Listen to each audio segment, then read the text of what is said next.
तो दोस्तों कैलेंडर तो आप सभी ने देख ही लिया होगा। यूपीपीसीएस ने अभी हाल ही में अपना कैलेंडर जारी कर दिया है।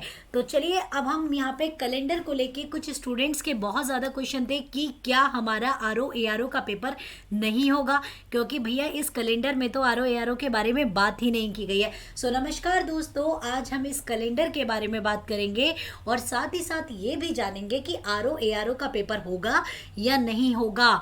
ठीक है, क्योंकि स्टूडेंट्स को कैलेंडर में कहीं दूर दूर तक आरओ एआरओ नहीं दिखा, जिसकी वजह से छात्रों में बहुत ज़्यादा खलबली का माहौल है, क्योंकि आरओ और एआरओ का एक बड़ा पेपर होता है। तो दोस्तों आप सभी का स्वागत है एग्जाम साला 247 पे। तो चलिए स्टार्ट करते हैं। तो पहले हम कैलेंडर की बात करेंगे और उसके बाद आरओ एआरओ की बात करेंगे कि क्या है, क्या प्रोसेस है, ये सारी बातें करेंगे।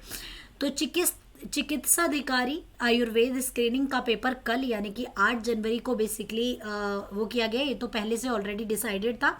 इसके साथ सहायक अभियोजन अधिकारी की मुख्य परीक्षा यानी कि मेंस का पेपर 9 जनवरी और 10 जनवरी को किया गया है। ठीक है, तो ये दो परीक्षाएं, इनके प्री के पेपर ऑलरेडी हो चुके हैं, मेंस के पेपर हैं। इसके साथ आप यहाँ पे एक वर्ड देख रहे हैं, आरक्षित। आरक्षित आरक्षित को क्या कहते हैं हम यार? आरक्षित को कहते हैं रिजर्व। तो ये 2 तारीख रिजर्व रखी गई है। कौन कौन सी? 22 जनवरी और 29 जनवरी। इसका मतलब क्या है कि भाई क्या यहाँ पे कोई पेपर नहीं होगा? इसका मतलब ये है, जहां भी आप आरक्षित देख रहे हैं या रिजर्व देख रहे हैं, इसका मतलब ये है कि आयोग ने यहाँ पर इन डेटों को आरक्षित कर दिया है, ताकि कोई अन्य आयोग, यूपी का ही कोई अन्य आयोग या किसी भी अन्य मतलब संस्थान में पेपर इन डेटों पे नहीं लीक कराया कंडक्ट कराया जाएगा, ताकि बच्चों के पेपर क्लैश न करें। इन डेटों पे उत्तर प्रदेश का लोक सेवा आयोग अपनी कोई और परीक्षाएं भी क्या कर सकता है, निर्धारित कर सकता है, या फिर इन्हीं परीक्षाओं की तारीखों को बदलकर इन तारीखों पे रख सकता है। इसीलिए उसने कुछ डेट्स को आरक्षित करा। आरक्षित का मतलब ये नहीं है कि यहाँ कुछ नहीं होगा। इसका मतलब है कि यूपीपीसीएस क्या कर सकता है, यहाँ पे कोई भी पेपर कंडक्ट करा सकता है। साथ ही साथ जो ऑलरेडी मतलब जिनकी डेट आ गई है, उनकी तिथि भी इन डेटों पे बदल सकता है। ठीक है दोस्तों, तो यहाँ तक आपको समझ आ गया होगा। तो इसके बाद जैसे कि 22 जनवरी को आरक्षित किया गया है, 29 जनवरी को भी आरक्षित किया गया है। इसके बाद उत्तर प्रदेश न्यायिक सेवा सिविल जज की, देखिए एक्चुअली भारत में 2 तरह की कोर्ट बेसिकली हैं। एक सिविल जज होते हैं, क्रिमिनल जज होते हैं। सिविल कोर्ट होती है, क्रिमिनल कोर्ट होती है। तो सिविल जज की जो ये परीक्षा है, इसके प्री का पेपर जो होगा ये 12 फरवरी को कंडक्ट किया जाएगा। ठीक है, तो इसकी जो डेट आई है वो 12 फरवरी को बेसिकली दी गई है। इसके बाद फरवरी मंथ में भी 2 तारीख को 1 तारीख आरक्षित रखी है, और वो क्या है, 26 फरवरी। इसके साथ साथ 5 मार्च को भी आरक्षित रखा गया है। क्यों आरक्षित रखा है 5 मार्च को? तो मैं फिर से बता दूं कि वही है कि इस दिन कोई और परीक्षा कंडक्ट ना कराई जाए, इसलिए आरक्षित रखी जाती है। इसके बाद खान निरीक्षक की मुख्य परीक्षा, इसकी प्री की परीक्षा हो चुकी है, और इसके मुख्य परीक्षा की जो डेट दी गई है वो 9 मार्च की दी गई है। इसमें बहुत सारी डेट्स को आरक्षित रखा है, जैसे कि 26 मार्च को, 2 अप्रैल को, 9 अप्रैल को, और 30 अप्रैल और 7 मई को।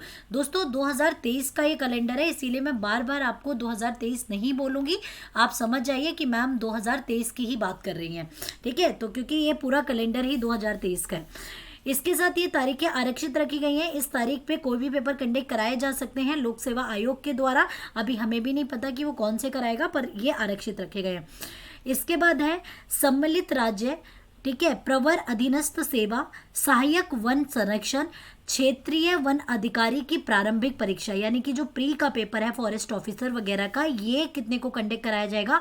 14 मई को। इसकी ऑफिशियल डेट कैलेंडर के थ्रू बताई गई है, और आरक्षित डेट इसमें रखी गई है 21 मई की। ठीक है, इसके साथ साथ यहाँ पर सिविल सेवा के जो जज की प्रारंभिक परीक्षा थी 12 फरवरी को थी, और इसका मेंस के पेपर की जो डेट रखी गई है, जो डेट इसमें रखी गई है 23, 24, 25 मई की डेट इसमें वो करी गई है। इसके साथ साथ बहुत सारी डेट्स को आरक्षित किया गया है, जैसे कि 4 जून, ठीक है, तो 4 जून की डेट करी गई है, 11 जून की, 18 जून की, 9 जून के बाद क्या आता है, जुलाई आता है, 9 जुलाई की, 23 जुलाई की, 30 जुलाई की, 13 जून, जुलाई, अगस्त। ठीक है, तो 13 अगस्त की ठीक है, इसके बाद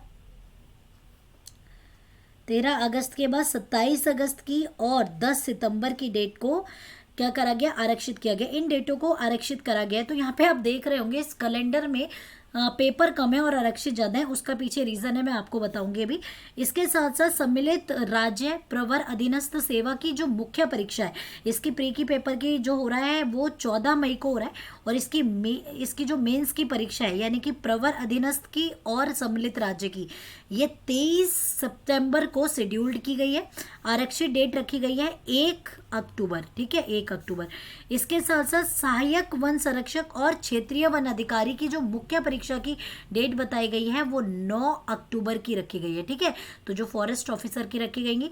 इसके साथ साथ बहुत सारी डेटों को आरक्षित रखा है। 15 अक्टूबर को आरक्षित रखा गया है, 27 अक्टूबर की डेट आरक्षित रखी गई है, 5 नवंबर, 19 नवंबर और 19 दिसंबर, ठीक है, ये सारी डेट आरक्षित रखी गई है। तो दोस्तों यहाँ पर बहुत सारी डेट आप आरक्षित देख रहे हैं। इसके साथ साथ मैं आपको बता दूं, ये जो पूरा कैलेंडर दे रखा है जिसमें डेट्स आपको मेंशन करी गई हैं, ये बिल्कुल भी मत सोचिएगा कि ये डेट एकदम हार्ड एंड रूल रहती हैं कि इसमें कोई चेंजेस नहीं होते। तो according to the situation government इन डेट्स में चेंज कर सकती हैं, ठीक है, ये कभी भी मत सोचिएगा। आपको एकदम अपडेट रहना पड़ेगा पेपर के लिए, ठीक है, तो अपडेट तो भैया रहना पड़ेगा क्योंकि कभी भी इन डेटों को चेंज किया जा सकता है, ठीक है। तो इन डेटों को अगर चेंज किया जाएगा, कहीं आप क्या करें, वैसे तो हम सभी हैं आप लोगों को अपडेट करने के लिए, पर फिर भी आप लोग अपडेट रहिएगा। कहीं ये मत सोच के बैठना कि भैया वहाँ पे कैलेंडर में देखा था 14 तारीख का पेपर, अरे ये कैसे हो गया, मेरा तो पेपर ही निकल गया। तो सरकार इनकी डेटों को अकॉर्डिंग टू द सिचुएशन कई बार चेंज कर देती है। अब ये जानते हैं कि आरक्षितों का बेसिकली यहाँ जो सब आरक्षित आरक्षित रिजर्व लिखा हुआ है, इसका क्या मैटर है, आरओ का नाम क्यों नहीं लिया गया। आरओ का जो पेपर है वो बेसिकली अभी कुछ प्रोसेस में है, ठीक है, जहाँ तक है कि इसका जून जुलाई तक इसका नोटिफिकेशन, इसके पेपर जरूर होना है, ठीक है। 2023 में भले ही कैलेंडर में नहीं है मेंशन, पर ये पेपर होना है, ठीक है। और ऐसी बहुत सारी बहुत सारी ऐसी क्या है कि जिनके पेपर अभी होने हैं, अभी बताए नहीं गए हैं सरकार के द्वारा, पर ये सारे पेपर होने हैं, ठीक है। तो ऐसा मत सोचिएगा कि जिस पेपर की आप तैयारी कर रहे हैं कैलेंडर में उसका नाम ना देख के उसकी तैयारी बंद कर दो कि 2023 में जब पेपर ही नहीं होगा तो तैयारी क्यों करें, ऐसा नहीं है। हर बार ऐसा होता है कि कैलेंडर में कम पोस्ट दी जाती हैं पर एक्चुअल में ज़्यादा निकलती हैं, ठीक है, क्योंकि यहाँ पे इन्होंने आरक्षित इसीलिए किया होता है, ठीक है। तो अगर आप किसी भी पेपर की तैयारी कर रहे हैं उसमें लगे रहिएगा, ठीक है, प्रोसिक्यूशन ऑफिसर की तैयारी कर रहे हैं, किसी की भी तैयारी कर रहे हैं तो उस पेपर में पूरी तरीके से लगे रहिए, अपनी तैयारी को रोकिएगा मत, ठीक है, क्योंकि पेपर जरूर होगा, ऐसा नहीं है नहीं होगा। आरओ का भी पेपर होगा, ठीक है। तो दोस्तों अभी तो OTR सिस्टम भी आ गया है, वन टाइम रजिस्ट्रेशन, जिसको मैं अगले वीडियो के थ्रू आपको पूरा प्रोसेस की वन टाइम रजिस्ट्रेशन क्या है, उसका क्या प्रोसेस है, कैसे उसमें हम एनरोल करेंगे और उसके क्या फ़ायदे हैं, क्या एनरोल करना ज़रूरी है, ये मैं आपको अगली वीडियो में बनाऊंगी। जब तक के लिए टेक केयर, अपना ध्यान रखिएगा, with lots of love and care. और दोस्तों अगर आपको कोई भी डाउट या क्वेश्चन इंक्वायरीज आते हैं तो कमेंट सेशन में आप फ्री हैं लिखने के लिए, ठीक है, आप कमेंट सेशन के थ्रू मुझे बता सकते हैं कि मैम नहीं मतलब ये बता दीजिए या वो, ठीक है। तो जब तक के लिए टेक केयर, अपना ध्यान रखिएगा, थैंक यू सो मच।